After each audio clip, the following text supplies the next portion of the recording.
Hey, everybody. Thanks for braving the weather.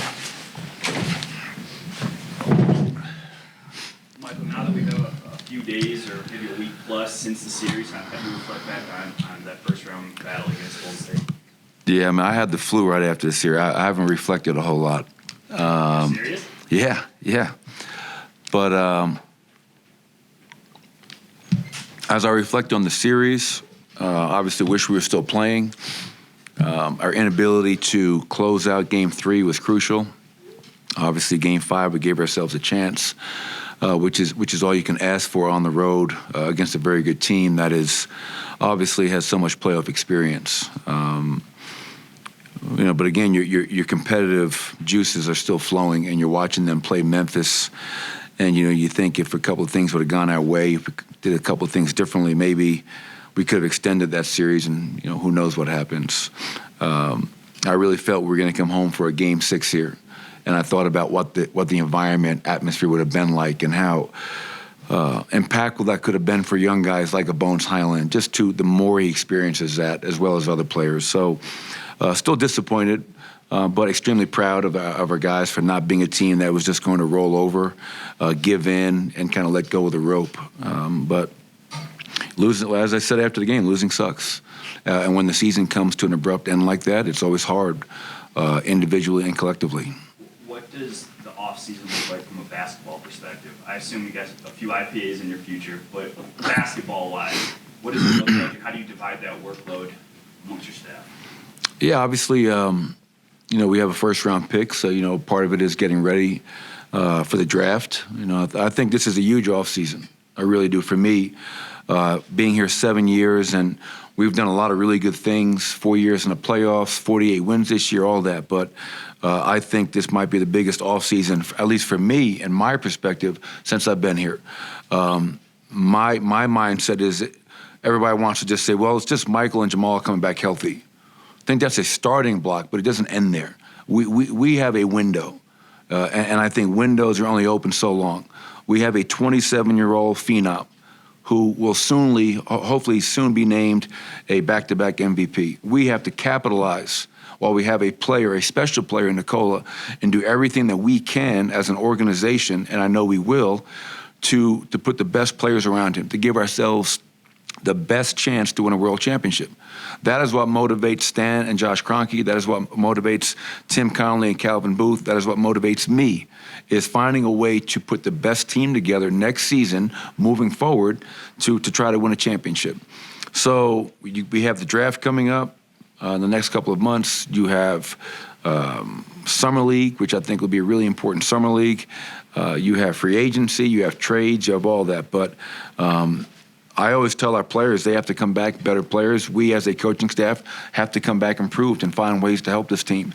Our defense against Golden State was not good enough. I think we have the 16th ranked defense in the playoffs, which is dead last against a very good team. But we as a coaching staff, me as a head coach, have to find ways to help our players. And that's our mindset. That's our goal this offseason, to come back an improved team across the board. There's a lot, I think, to unpack there. When we talk about defensively, where does the team need to get better as an individual, or are there pieces, types of players that you are missing that you feel that's, okay, we got to add that to our roster? Yeah, it's funny. When you break down our defense, I think we ranked 15th in defensive rating after 82 games. Not bad, not great. Just right in the middle. But not good enough, Adam. I mean, we had the number 6 offense in the NBA. Offense has long not been an issue for us. So when you break down the defense, I thought our three-point defense was really good. We were a top 10 three-point defense in a three-point happy league. So that was a positive. Our defensive rebounding was number 1. That was a positive. Where we had trouble was it started on offense. We gave up 17.5 points a game off turnovers. So we fueled teams' break. We gave them easy baskets. And then in the half court, our inability to guard one-on-one, contain the ball, which led to a lot of rim attacks. And I think we were 30th in opponents' rim field goal percentage. We were 29th in blocks per game. It's a bad combination if you struggle to guard the ball on the perimeter and you don't have Dikembe Mutombo blocking shots behind you. And so we have to get better in terms of guarding our paint. We gave up 50 points a night in our paint, which is, I think, bottom 5 in the NBA. So that is a big concern and area that I think we need to focus on. And you can work on that individually. Guys can get better in terms of guarding, containing. But I think it's something where you can't bleed at the rim the way we bled at the rim this year and expect to be an elite defense. And I think to be a dangerous, deep playoff team, you have to have an elite defense. And I think that's one of our areas that we have to really focus on moving forward. Is there a personality component to that when you look at some of the great defenses in the league this year, an attitude or something that's missing that can be gained internally or externally? Well, I think just in general, when you think of, the really good one-on-one defenders, I think there's definitely a mindset. You can teach all you want, proper technique, lateral quickness, defensive slides, but there's also a physicality, a toughness, an aggressiveness. Guys that, throughout the last 30 years, the best perimeter defenders are tough-ass dudes. I mean, Marcus Smart's the first small to win Defensive Player of the Year since Gary Payton won it. What do those two have in common? I think that answers your question. Just a mentality that I'm going to be in you the whole night, you're going to feel me, and you're not going to like playing against me. And I think those are really positive attributes to have as a player, and especially on defense. Can you teach that? That's inherent with either. Yeah, I mean, I think, to be honest with you, B, I think that's hard to teach. I think that's one of those things like you can have it or maybe not have it. But I'll say this, I remember, 82 games is such a long season, and there's so many parts to a season. But as I reflect on it, and I look at Bones Highland, for example, and we came back from a road trip, and I called him in the next day, and we had a heart-to-heart. And I said, right now, I said, you got to understand this. You're every time you play, you're earning a reputation. And teams are going at you right now, and you're letting them. That's not a reputation you want, because everybody talks. I said, I know you're not the biggest, strongest guy. We can't control that right now. You're going to get stronger. But what you can control is your fight. So I know who you are. I know where you're from and what your story is. Bring that to the table. If somebody's going to score on you, make them feel you. Don't let it be so easy where they say, we got one, we're going to go to this every time. You don't want that reputation. And I felt, and I'm speaking out of both sides of my mouth right now, I felt once Bones realized that, I felt he made a much greater effort, concerted effort to say, you know what? I am going to fight. I am going to compete. I am going to make people work. They may score on me, but it's not going to be that easy. And that's what you want. You want the want to, you want the desire, and you want just the fight. You want guys that are willing to go out there and make people feel them and fight. And I felt Bones, that was great to see his progress this year. Like there are different levels of the season. Like I thought Bones this season was a huge positive. I thought Zeke Naji, before getting hurt, was a huge positive. As a second-year player. And so now we have a rookie and a second-year player improving and showing that they can help this team, which, it's important to have that. Is that your main challenge to Bones defensively for the offseason, just to keep working on that? Yeah, I think, for every player, the word we use a lot is discipline, whether it's a game plan discipline, whether it's knowing your personnel discipline. I think that's always part of it for a young player. So much was thrown at Bones this year, understanding the terminology, understanding what our philosophy is. I think that's part of it too, just being a lot more disciplined, getting stronger.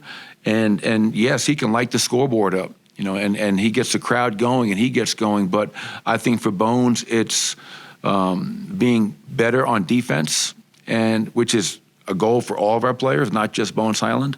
And also, I think when Bones is making shots, you see the flexing, you see the crowd. But when you're not making shots, staying the same.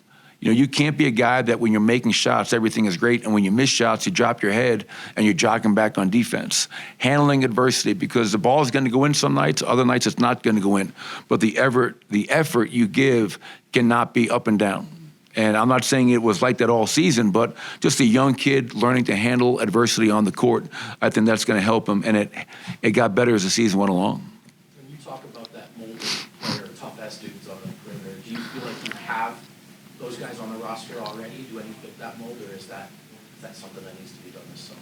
No, I think we have some. I think, think about the season. Once Michael Porter went down, Aaron Gordon slid over to the small forward. Jeff Green went from being a backup big to a starting power forward. And, throughout the season, you guys watched it, all 82 regular season and all 5 in the playoff. Aaron Gordon was a guy that we put on Jordan Poole, John Morant. You name it. Aaron Gordon was a guy that he was our fire extinguisher. Hey, we need you to put this fire out. And I felt throughout the season, overall Aaron was really good at that. And I think just having some other guys like that who understand, hey, my job. I thought Austin Rivers. I felt Austin Rivers and what he did defensively for us was impactful. And you kind of saw a player who's a 10-year vet who kind of realized, and I've been, me and Austin have communicated the last few days, and he even said it. I was a scorer most of my career.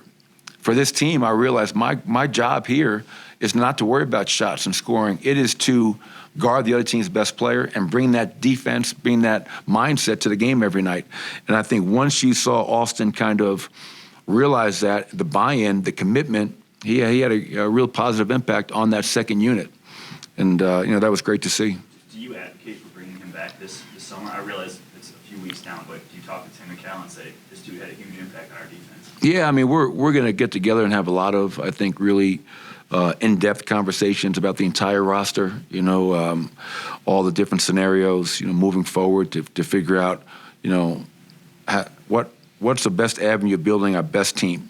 You know what I mean? And I think it all starts with Nikola. Like, we have to make sure we're surrounding him with players and pieces that bring out the best in him.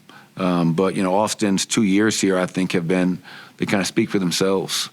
Last season helping us win a playoff series in Portland, getting him kind of basically off the street, if you will. And then this year bringing him back, and, he was a pro. So, yeah, we'll have conversations about Austin as well as everybody else as we kind of, get into this offseason.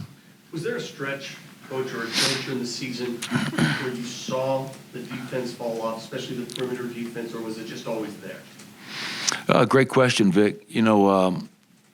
It's funny, as we started this past season, I remember talking about the first 20 games and how important they were, and how I think, if you go 12-8 in your first 20, you're going to have a chance to be a playoff team. We were 10-10. And obviously, that's been disappointing for me, is that 2 years in a row, we haven't gotten off to the starts that we wanted to, or I feel that we need to. But I felt early in the year the defense, was really good. I think there were stretches where the defense was, if you look at, I think we went 12-2 right around going into the break and coming out of the break. And that was a key stretch because that allowed us to get some separation from being a 500 team.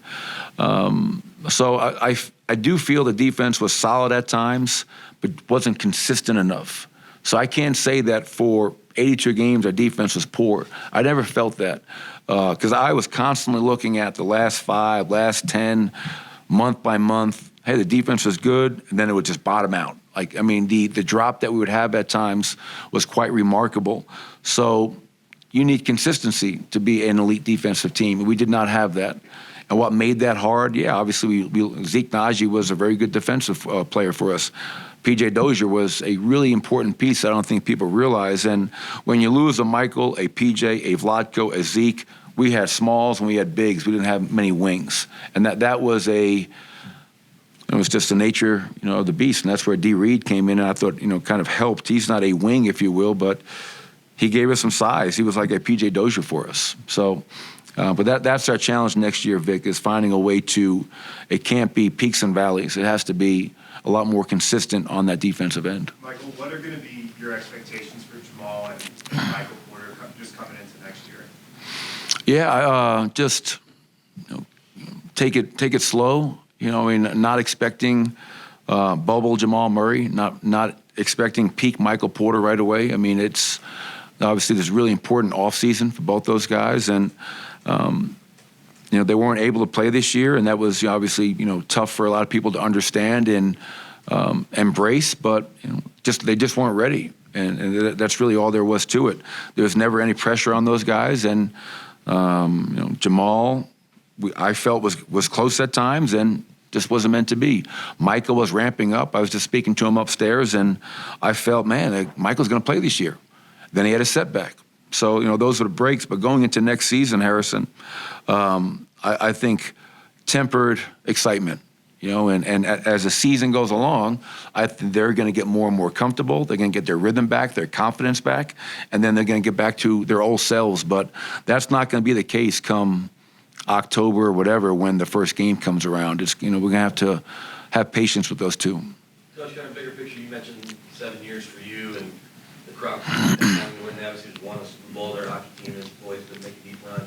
Do you feel the pressure, whether it's personal, that you've gotten to this point, for your team, you're secure, all of that the championship feels like the necessity, that you're coming up short by not battling that close for it? I don't feel like we've come up short, especially when you take into account all the circumstances this year. I think with no Jamal Murray and once Michael Porter went down early November, that changed for me it did, change the outlook. You take two max players off any team in the NBA, I think they're going to have a hard time winning 48 games probably. With that being said, what motivates all of us, and I don't know how many other teams in the NBA have the alignment, the vision, shared vision, and communication that we have from Stan and Josh to Tim, Cal, myself. That's what drives and motivates all of us. And I know for a fact that, as you mentioned, the Cronkies have won Super Bowls, they won Stanley Cups, and the one thing missing is an NBA World Championship. And that's what motivates us and will be our driving force as we move forward. And I'm excited about that. I don't shy away from that. It's 7 years has been great, but we have not gotten to the finals and we have not won a championship. And that is what we're all doing this for. How can Nikola get better? Wow. Well, he can be the first player to score 2,500 points, 1,300 rebounds, and 900 assists. How can he get better? It's funny, Adam. I go back for 7 years now, and the conversation with Nikola was rarely, if ever, about basketball. It wasn't about where you got to work on your lefty hook. You got to work on your three-point shot. It was always about growing up, handling adversity, dealing with the refs, being a leader, finding your voice, getting in better shape, getting stronger. And he's done all those things. He's not perfect. He can get better in those areas as well. But I think, for me, here's a guy that, again, hopefully will soon be announced a back-to-back MVP. He's got to find his voice even more. I think he could be a great leader. But because the hardest part being about being a leader, and I learned this from Jeff Van Gundy 22 years ago, you have to be willing to do the right thing every day. That's why there's not many leaders, because doing the right thing every day is hard. Nikola does that. I wish there was a camera in there. The guys in our Felipe Eichenberg warm-up, the guy goes through it like it's Game 7 of the finals. I mean that. I'm not making this up. And other guys go through it like, what are we doing this for? Everything Nikola does, he does hard and the right way. So when he does that, and he has the respect of everyone in that locker room, I think if he was willing to just be more vocal in good times and more importantly in bad times, it would be a profound impact. And he's done it. He's done it more and more. But I think it has to get to the point where this is your team. Speak up. Hold people accountable. Because when he does that, it's really, really impactful for the whole locker room. And he's still growing in that area. And I think once he gets to that point where, because the other part about being a leader, as we all know, is you can't worry if people like you or not. This is not a sell ice cream if you want people to like you. This is a business. We have to win, and he's got to understand that because his impact could be so potentially game-changing. Is there a player in your past from coaching that reminds you of this exact? It's a unique circumstance, getting a player to be a better vocal leader when they do everything right. Is there any experience you have with this specific task? It's funny. I was with LeBron for 5 years as an assistant, so a little bit different. But I felt, in watching him grow in those 5 years, the work ethic, being there early, staying late was there. People never gave him credit for how hard he worked. I felt early on LeBron wanted everybody to like him. And And I think he got to a point where he realized, hey, to win, it's not about anybody liking me. It's about I'm a great player, and I need to be a leader for this team and to be vocal. And I really feel once he embraced that, whether it was in Cleveland or to Miami or to wherever else he's gone, that allowed him to take another leap, if you will. So that's the one guy. I mean, Chris Paul is an amazing leader because he never cared what people felt, but he was trying to lead his team and probably the best leader that I've ever been around in that regard, who never shied away from that responsibility. So, but again, I'm not saying that Nicole has grown so much in that area, and I still think he's still got a few more steps to go. And once he fully embraces that, I think he could be just so impactful for this group. How much are players impacted by the other players in the locker room on that skill level? Oh, I think it's, especially when you have some young players. I thought Jeff Green was a really great addition for us. We had Paul Millsap, that older veteran has been around the block who can speak of their experiences. And we've had countless young players come through that door that have benefited from that type of leadership. And so I think it's, you can tell functional locker rooms, they are going to have good leadership. Dysfunctional locker rooms are going to have zero leadership. And so it's about getting the right players in there. And people lead in different ways. Paul Millsap was not a rah-rah guy. He was more one-on-one. Nikola leads by example every single day, and at times with his voice. So I think the impact that those types of players can have is really, really important. Can the inverse be true too, though, if you have a really loud voice, but not in a positive leadership style? Oh, yeah. Yeah, it can go both ways. I mean, the other guy, one of the great leaders that I've been around was Isaiah Thomas.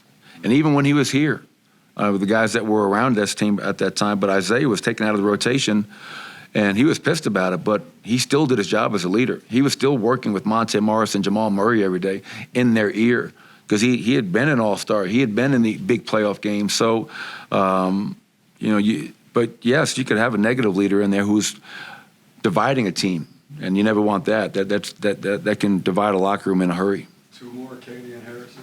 Coach, how do you manage your relationship with the players during the summertime? Like, what does that communication look like? How do you balance giving them their space and their time off, but also like, hey, I'm checking in and I care about you? Yeah, a great question, Katie. I think it's exactly that. When the season ends, I give them their space. It used to be the season would end and the very next day we do exit interviews, and I hated that because you lose a game, you get home at midnight, and you're meeting a guy at 9 o'clock in the morning. And I felt it was unfair to the player because I haven't thought about your whole season. I'm coming in here and kind of giving you some broad topic thoughts. And for me, it's give everybody space. 82 games, 5 playoff games, a lot of emotions. They don't want to see me. They don't want to hear from me. I don't want to see them. I don't want to hear from them. And then after a few weeks, you send a guy a message, get their schedule, where you're going to be at. Marcus Howard, Jeff Green, Michael Porter are here right now working out. Zeke Najee's been coming in.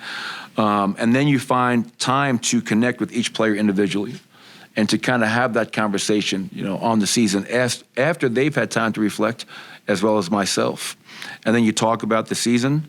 You talk about the off season, where they need to grow, develop, what areas they need to focus on. And it can't be 8 things. Hey, here's 2 or 3 things that you need to focus on. And then try to find a way to spend time with them. We have a great group of guys that come back to Denver quite a bit. When we go to Vegas for Summer League, we have a lot of our veterans will come out to Vegas, and we'll have workouts there. So just finding ways to give them their space, but then reconnect and have meaningful conversations about themselves and their futures. Michael, when you a little bit ago said this is the biggest off season for you since you've been here, just not talking about the personnel side of things, what does that kind of entail for you in terms of coaching when you say that? Yeah, I mean, it's just, attacking this off season. It's, as I mentioned, I think the last 4 years, I mentioned a few times how no one has more wins than us. That's all great, but this draft, this free agency, this summer league, our own internal player development, we can't rest on any laurels because we haven't done anything. We have not won a championship. So for me, it's just attacking it as a coaching staff, looking back on this past season, what were our blind spots, what did we not do well, what can we be better at, whether it's offense, defense, or just how we do things, always being open to change. I think there are certain coaches that are afraid of change and resist it. I embrace it, and we try to get ahead of it. But just Harrison, we have to get better. One of my micro goals is finding a way every day as an organization to get better on a daily basis, and we have to this offseason. And again, yes, the draft, yes, free agency, yes, all the other stuff, but the guys that are here, like that's what I love about Zeke Naji. He played in summer league, didn't play well, but he came back. He was better in year 2. He showed me that he can play in the NBA. He can be a rotation player. He shot the ball lights out from 3. He showed he can be a versatile defender. So all of our players, I think the player development, the improvement from within is just as important as looking at the draft and free agency and all that. I have to be better, our staff has to be better, and our players have to be better. And that is going to be what drives us every day. Thank you, Coach. All right, thanks, everybody.